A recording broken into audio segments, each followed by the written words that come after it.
I really believe in the power of education to change lives and the power of education to give students choices and opportunities. And by no means is it a guarantee to happiness and success, but I definitely think that having good qualifications can help to stack the deck in your favour.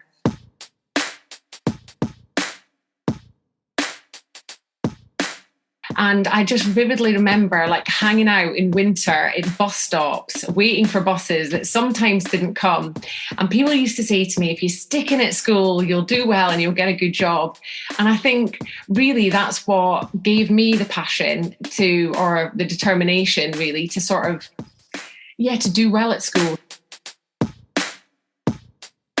And that's certainly a really important part of the work that I do with students, is to encourage them to set goals. And often the main goal that we work on, which is often quite concrete and the easiest one for them to set, is what do they want to do in their exams? So what kind of grades do they want to get? And then we think about, why do they want to get those grades? Why are they important to them? And then we move from that into, what are the habits that you need to achieve those goals? Because clearly any goal without the hard work to go along with it is unlikely to be achieved. So we think about, what do you need to stop, start and continue? And another key part of goal setting, which a lot of students sort of consciously have never thought about, and I always ask students to, along with their goals, is what do you need to believe about yourself, your abilities and your intelligence if you're going to go on to achieve that goal?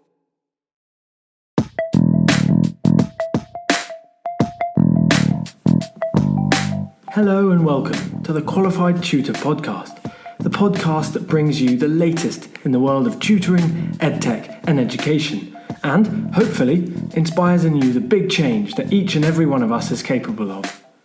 Qualified Tutor is an industry-leading tutor training organisation and online tutoring community for thousands of tutors around the world.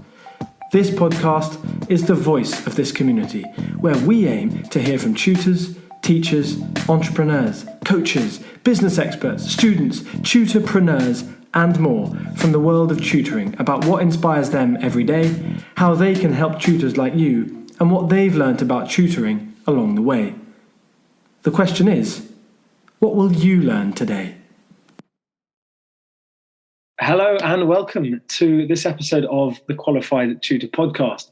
My name is Ludo Miller, the host of this podcast. Welcome back to regular listeners. Welcome to any of you for whom this is your first time listening to the Qualified Tutor podcast. And of course, a huge welcome to our guest today, Rachel Stuart. Now, as a brief introduction to Rachel, Rachel is the founder of the Mindset Lab, which is an organisation that helps GCSE and A-level students, that's 16 to 18-year-old students for listeners based outside the UK.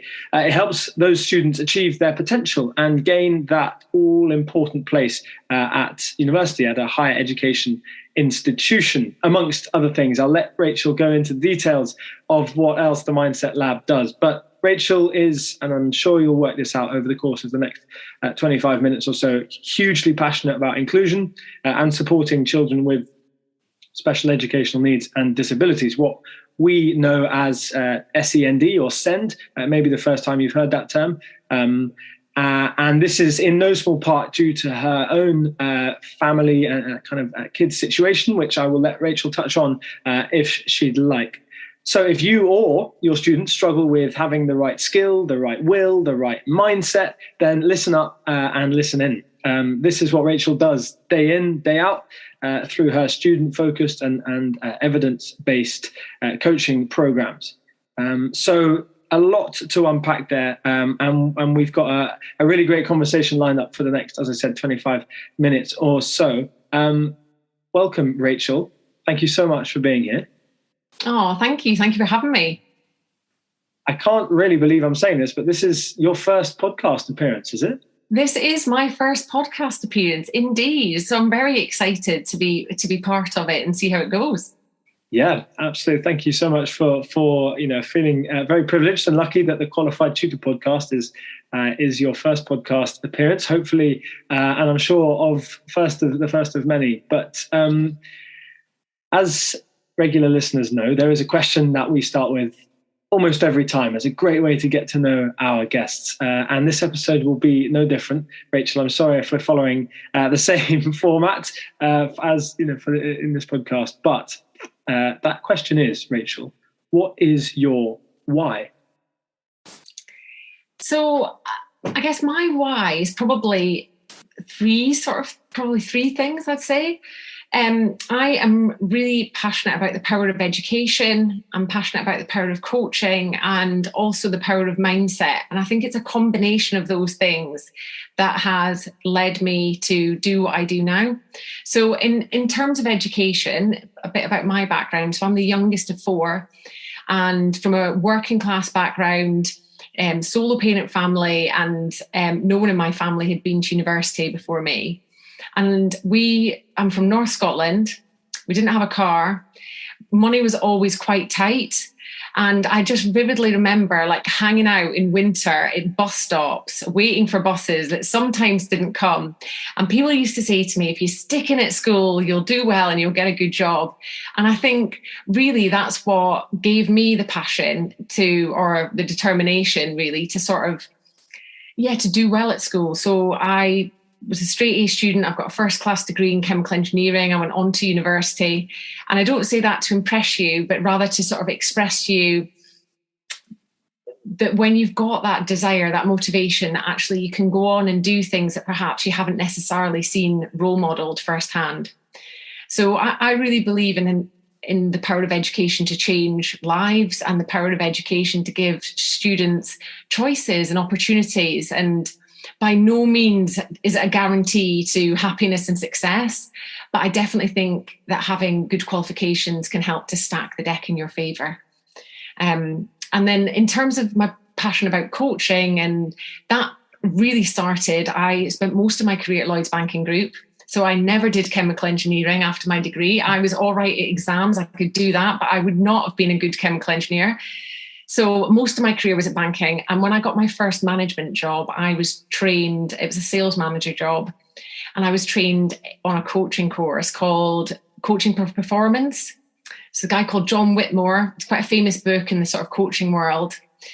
And I really was loved and was inspired by the ability to ask questions to help people work things out for themselves. So to raise people's self-awareness, to raise their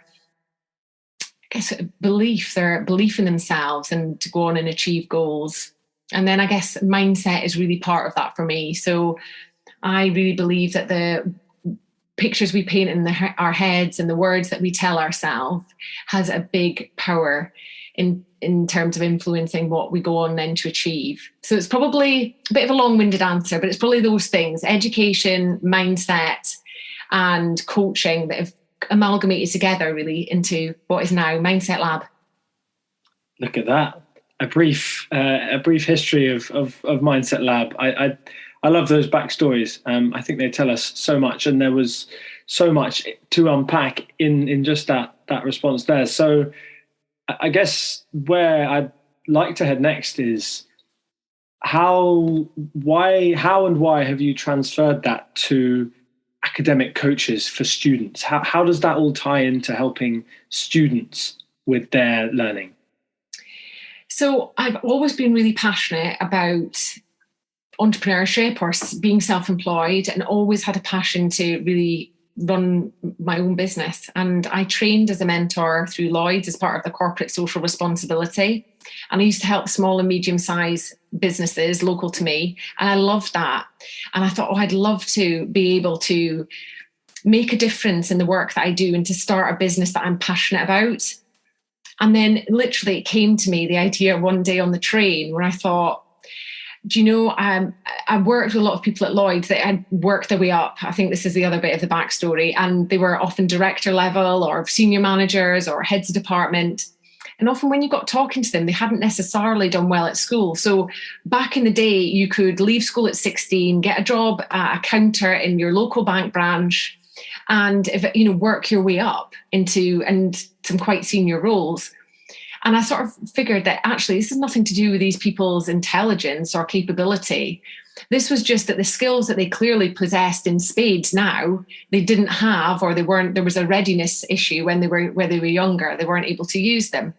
So yeah, this idea on the train one day, I thought, wow, if I could take some of the skills that we learn in business and the skills that I know about coaching and performance coaching and bring those to students at a much younger age, I could really help people potentially, change the course of their lives. That sounds quite a big aim, but, to really help to those skills for success, because I think a lot of those basic skills for success are the same, whether you're 17 or 57.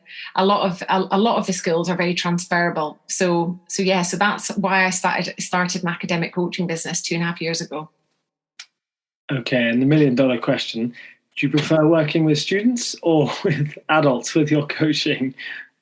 So I love working with both, actually, but clearly majority of my work now is with students, and I think there's something really inspiring about working with young people that I really enjoy. I work with schools as well as individuals, but I do still work with some adults. So I work with adults who have decided to go back and resit their GCSEs or resit their A-levels.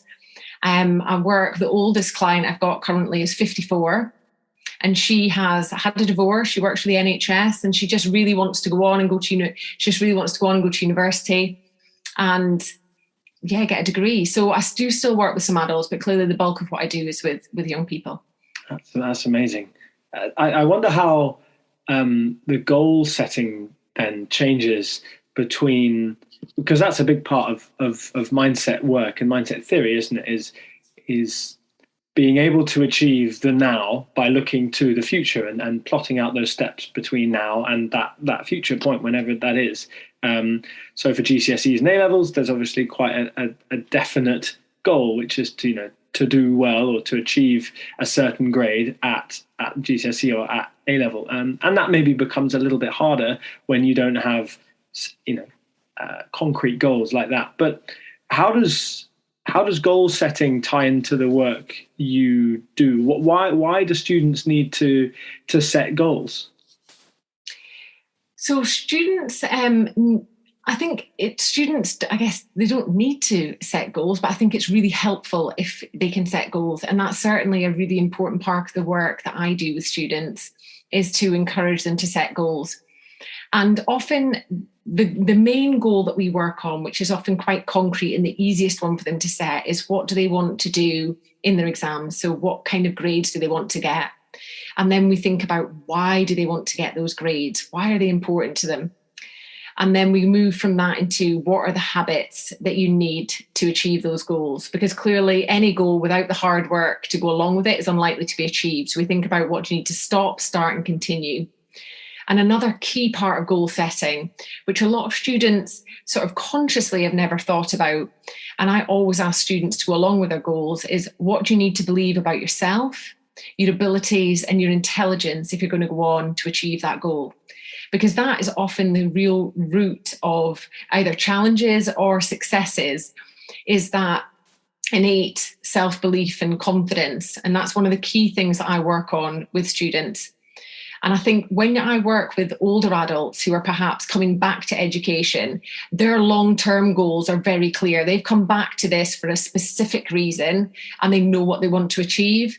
Whereas a lot of young people aren't quite sure, but they think, actually, let me just do the best that I can sort of with what's in front of me. And that's what we work with. We don't need to know what we want to do at 25 or what we want to study even at university. Let's just try and do the best with what we can see right now. And then as the months move on, those other questions and answers will become clear to them. So that's why I think goals are important. And also because I think goals really underpin your resilience and your motivation. If you are strongly aligned to achieving something, it's much more easy, when you've got that vision, to kind of keep going on those days where you would rather not be studying. Yeah, that's such a important point, and it's funny because often, I talk about setting goals with the students that I work with, and I'm not always that good at setting my own goals. So, Rachel, without wanting to put you on the spot too much, do you kind of set your own goals? Are you able to stick by them? What do you tell yourself if you set a goal that you then aren't able to stick by? Yeah, it's really interesting, actually, because I'm sure for any of your listeners who are self-employed or wwho are, running a business, that actually, quite often it's not as easy to achieve the goals that we want to. And it's just, a bit like exams. You've got to be prepared to fail. You've got to be prepared to experiment. And, so do I achieve all the goals I set for myself? No. Do I think quite resilient in, keeping going? I think yes. So this year, for the first time, I actually did a vision board. I'm not sure if you've ever done one of them. I'm not sure I have. But I did for the first time, and I have it just to the right of me now. I did some imagery just on one A4 page of the things that I wanted to achieve. And even now we're in March, and some of those things actually I've decided that, things have changed and I might not want to, and I've replaced bits. But does it help me on the core of them, sort of like 80, 90% of it's still accurate? Yeah, I do. I think it helps having it there and being focused on it. So yeah, I do think I'm goal driven. And I also try and remind myself of the advice that I give to my students. And one of the key things I always talk about is marginal gains. So the power of small changes in performance, small building blocks, and really they will, if you keep faith and you keep going, they'll compound over time to make big changes and results. So that's what I try and keep telling myself anyway. I feel like I've received just part of a session of yours, Rachel. Okay, so it's grab the pens, it's grab an A4 piece of paper, it's start mapping things out. I love it. I'm certainly not very good at that myself. So, and it's easy to see that a student, a child, could gain a lot from that. Being able to map things out visually is really powerful, and it's not something that I was taught about much when I was a student. So. Yeah, that's great advice. I mean, I guess on a similar vein, what has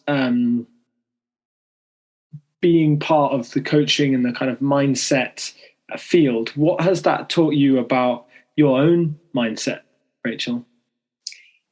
What has it taught me about my own mindset? That's a really good question. So I think it's taught me about the importance of self-belief. I think for anyone who works for himself, you really do need that self-belief. Or in fact, anyone that wants to get promoted at work, or to be honest, or wants to sort of do anything.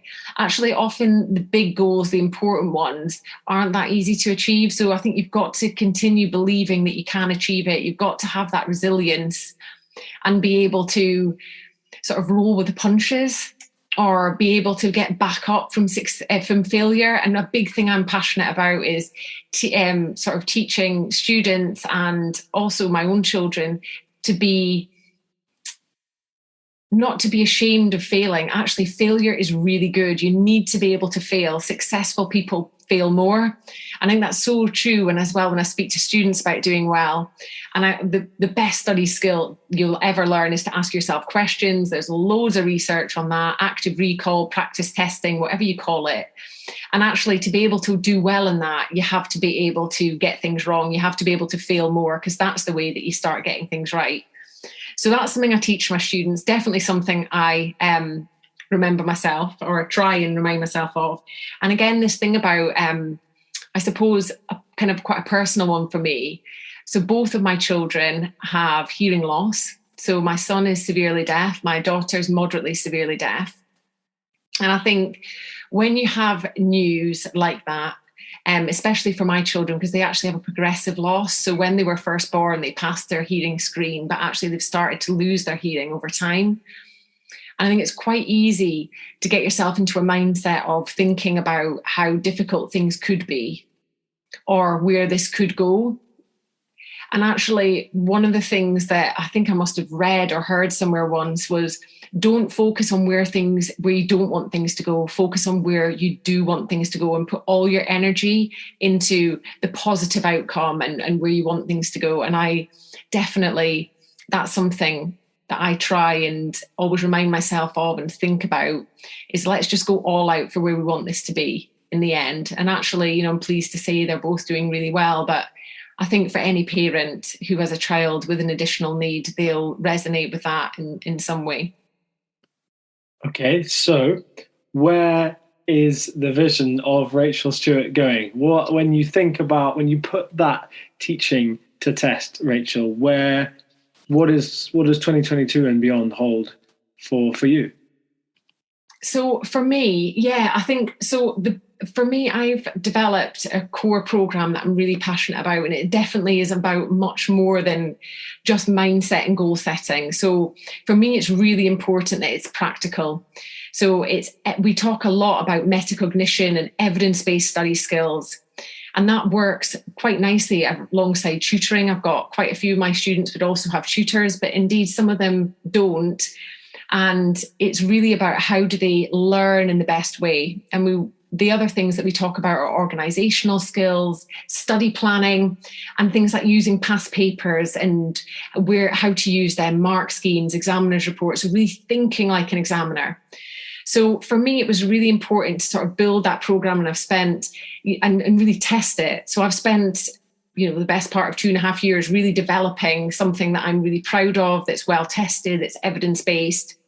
And this year for me is really about getting that out to more people so that I can serve and help more students. So I work with schools, but actually, ideally to work with schools, it's good to be in a reasonable proximity to the school, which sort of limits how many people you can serve. So this year, it's real focus for me on going directly to the consumer and group programs and really focusing on those and how I can help students in that interplay of working in a sort of micro community of other people who are also trying to achieve what you're trying to achieve. So I think for me this year, really focusing on groups. And I also would love to launch a membership program where students are actually able to come and join coaching sessions ad hoc. So once they've done the core program, a lot of students want continued support because after all, GCSEs and A-levels are a marathon, they're not a sprint. And I'd love to be able to serve people in a more holistic way. And, perhaps also work in tandem with tutors on there. So we do deep dives on subject-specific skills. So how to nail GCSE geography or maths or English lit, alongside the sort of principles of effective learning and mindset. So really trying to sort of marry it up and offer something even better and more valuable to my customers. So that's what I would like to do this year. Okay, well, we'll get you back on around about February 2023 to have a kind of a stock check of that goal setting. If you're a tutor out there listening to this, that's Rachel's call to kind of draw on the experience of tutors in their specialisms. So if you think you have the skills to match what Rachel was just discussing there, to help Rachel in her mission of inspiring the children to achieve their potential through mindset and through skills coaching, then please do reach out where's the best place to catch? Well, definitely you can reach out to me. I'd say probably most of the tutors that are on here are probably on LinkedIn. So definitely would love to connect with anyone on LinkedIn. And equally, I work with a few tutoring franchises that also employ my services to supplement what they are doing. And that works really well as well. So definitely always up for connections and collaborations. And, if anyone wants to get in touch and feels that we've got some synergy, then I would love that. Well, you can find Rachel on LinkedIn by typing in Rachel Stuart. You can find out more about Mindset Lab at mindsetlab.co.uk. And the latest and most exciting piece of Mindset Lab internet news is that Rachel's YouTube channel, Mindset Lab, is really taking off. I think how many videos are there? Was a couple released recently, weren't there, Rachel? Yeah, I actually only have one video on YouTube, but I have four. I have 4 waiting to be edited. So definitely that's another big thing this year. I really want to put out some more free content and be able to help more people that way. So yeah, that is also on my list. I'm also on Instagram as well. If anyone, likes a bit of Insta and wants to join me there, I'm at the Mindset Labs. It would be great to connect, as I say, and do a collab with anyone who feels that would be helpful. Absolutely. Well, I'm sure that will be many people. If you think that you're listening to this and you think that there's someone in your network who could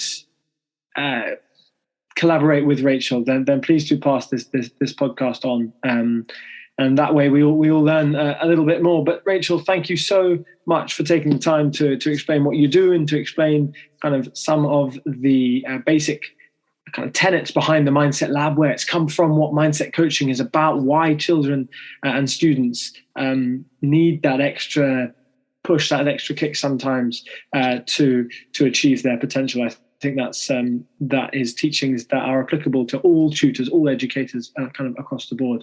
So very generous of you. Thank you, Rachel. I hope you enjoyed your first podcast appearance. I did indeed. Thank you. That's been great. And it's great to connect with you sort of offline and also on this, Ludo. So thank you very much for having me. Really enjoyed it. And I would be delighted to come back in February 2023 as you give me some accountability to see what I've done at that point. That would be great. Okay, there we go. That's a reciprocal relationship. If you enjoyed this podcast, or even if you'd like to leave a little review, then just head to ratethispodcast.com/qualified tutor podcast. ratethispodcast.com/qualified tutor podcast.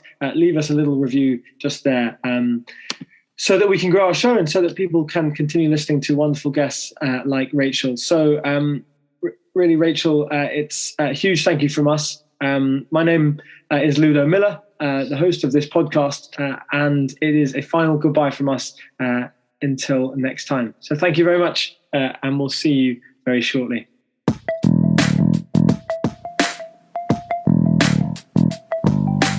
Thank you for listening to this episode of the Qualified Tutor Podcast.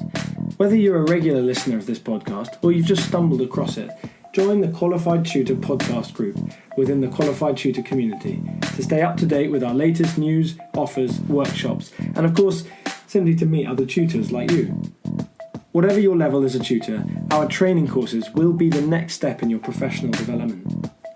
Visit qualifiedtutor.org/training to find out more about our CPD accredited and Ofqual recognised courses, the first of their kind in the tutoring industry. Your student deserves the best tutor possible. Make that happen today by joining Qualified Tutor.